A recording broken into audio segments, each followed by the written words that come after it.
If you can parallel park, you can circle. Well, almost. But the mindset's the same. Stay with me on the pilot's perspective, and I'll show you why, how, and I'll crunch it down and make it simple as it can be. Stay with me. When the weather is bad enough to require an instrument approach for you to get down under the weather to your destination airfield, but the winds and the runways don't align, we have to circle.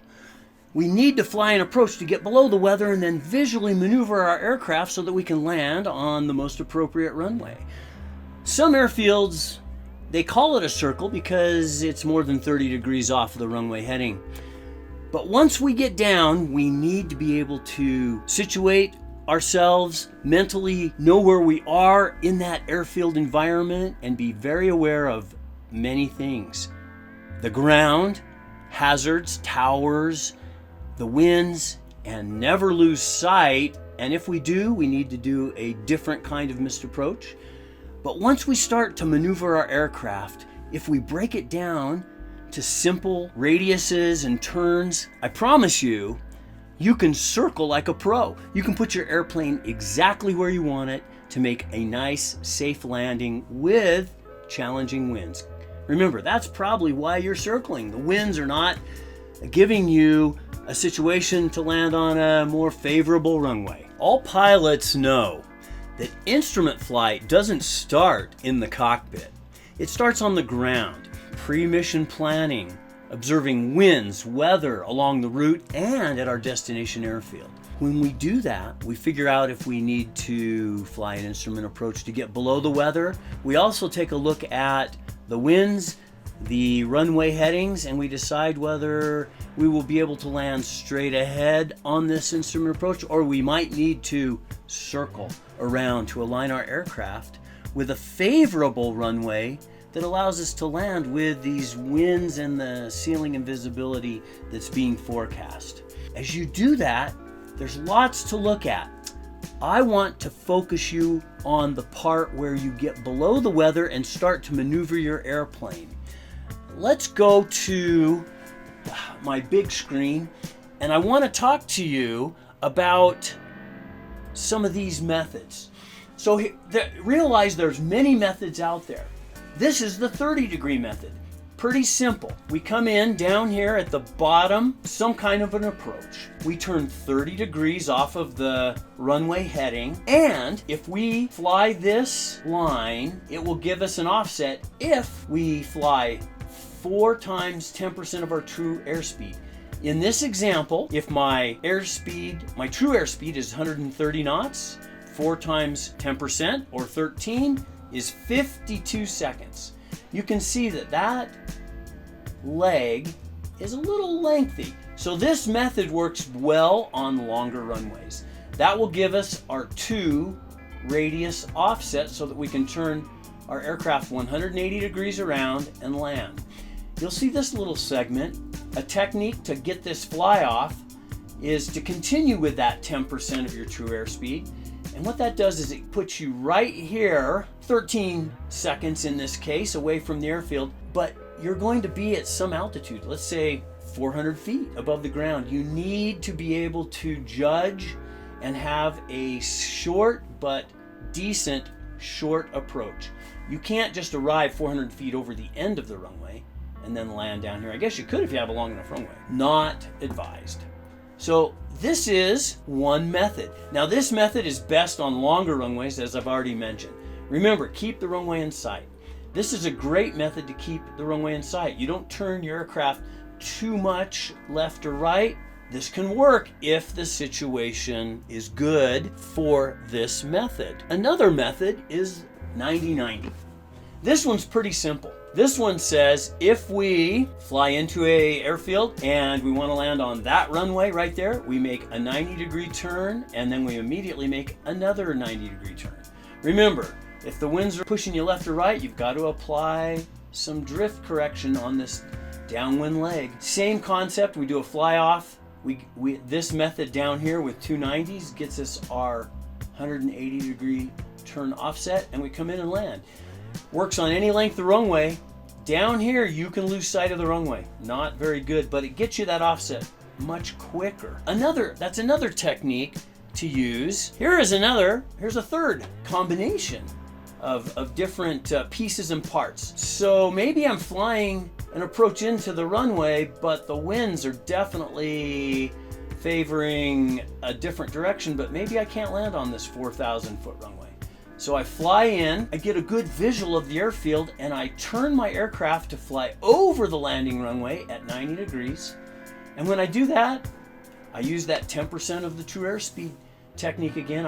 I do one fly off, then I start my 90-degree turn. I do one more fly off after I get a beam, my touchdown at the end of the runway, and coming around, and I can land. This works when no approach brings you into any desired landing runway. You can lose sight. Got to be very careful and make sure you stay within your category radiuses that are protected for the approach you're flying. This one is actually, I think, fun. It's challenging, but it's fun because it uses lots of the different methods. I would like to show you an actual real-world approach plate. This is to Abilene Regional, KABI.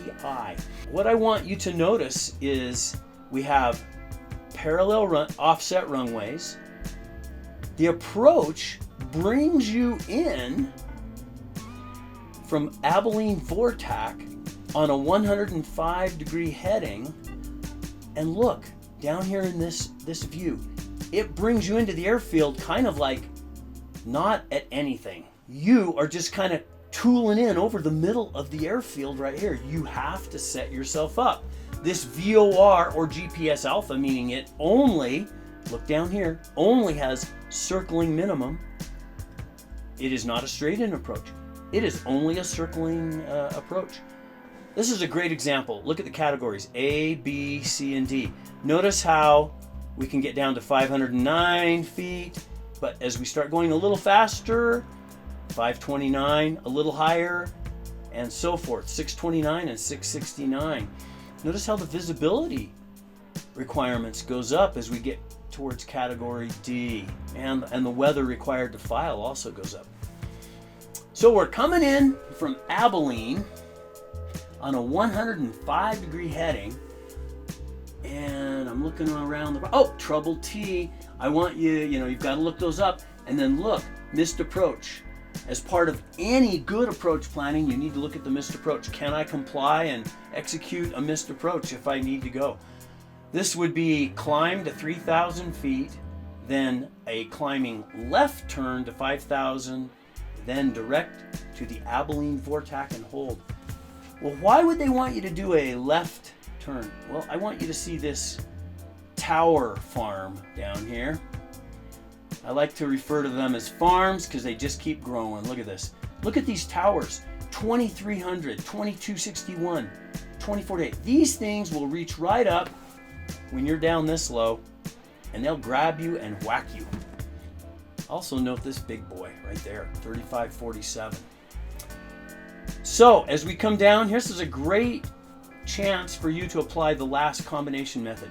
Come in over the airfield, turn 90 degrees. Depending on the winds, you can fly one radius off, turn another radius back up, keep the airfield in sight, come around, land on 17 right, or you could come in, you could make a nice gentle turn, cross 35 right, 90 degrees, and pull a right turn, 90 degree radius, and then bring it around for 35 right. Just like parallel parking for your driver's license test, you surely don't want to just pull one of those off first time on the test. Same thing with circling.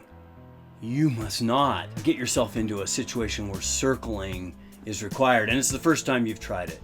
Practice them in clear weather, good study on the ground. Come up with a plan. Put these geometric shapes together and see what you can come up with. Learn what trouble T's mean. Learn why we have a different missed approach procedure, and understand the reasoning behind the rules for circling. When you understand the rules and why they're there, you pull a few techniques, the 10% of the true airspeed fly-offs, a couple of 90-degree turns get you a radius, and you start applying some techniques for circling, the hard becomes not so challenging. Not because it's not difficult, but because your ability to do it is increased. The perspective you have as you start to plan and execute a circle is very important. And when you take the pilot's perspective on this, you will find that you can circle like a pro. You still may not be able to parallel park, but I promise you'll be able to get your airplane on the ramp safely and go do what you want to at the place where you are going. Please subscribe, like, comment below, and I will see you the next time on The Pilot's Perspective.